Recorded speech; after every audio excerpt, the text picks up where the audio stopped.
canicule. Evelyne Delia sonne la fin de l'enfer et pulvérise les audiences sur TF1. Ce mardi 1er juillet 2025, les Français n'avaient qu'une seule question en tête. Quand est-ce que cette canicule se termine? Et c'est Evelyne Delia qui leur a apporté la réponse la plus attendue du jour sur TF1. Alors que la quasi-totalité du pays était en alerte orange avec des températures étouffantes, les téléspectateurs se sont rués vers les bulletins météo pour savoir si un répit allait enfin arriver. Résultat, la météo devient l'un des programmes les plus regardés de la journée.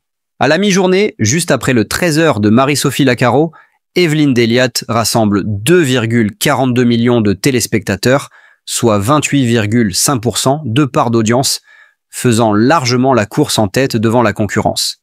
France 2, de son côté, propose 2 bulletins avec Aaron Tanzi. Si le premier séduit 1,87 million de personnes, le second fond littéralement seulement 1,26 million de fidèles à 13h44. Même météo à la carte sur France 3 avec Laurent Romeco fait mieux, frôlant les 1,5 millions.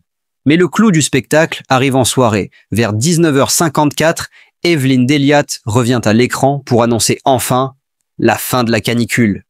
Les températures vont baisser dès ce milieu de semaine, rassure-t-elle. Cette annonce très attendue explose les compteurs. 3,28 millions de téléspectateurs, puis 4,39 millions à 20h, soit près de 26% de part d'audience. TF1 écrase alors la concurrence. En face, France 2 souffre. Aaron Tanzi ne dépasse pas les 15,4% avant le 20h et chute à 12,2% ensuite. La météo de la 2 n'a pas été aidée par le documentaire faiblement suivi diffusé juste après. Face à la chaleur, les Français ont choisi la valeur sûre.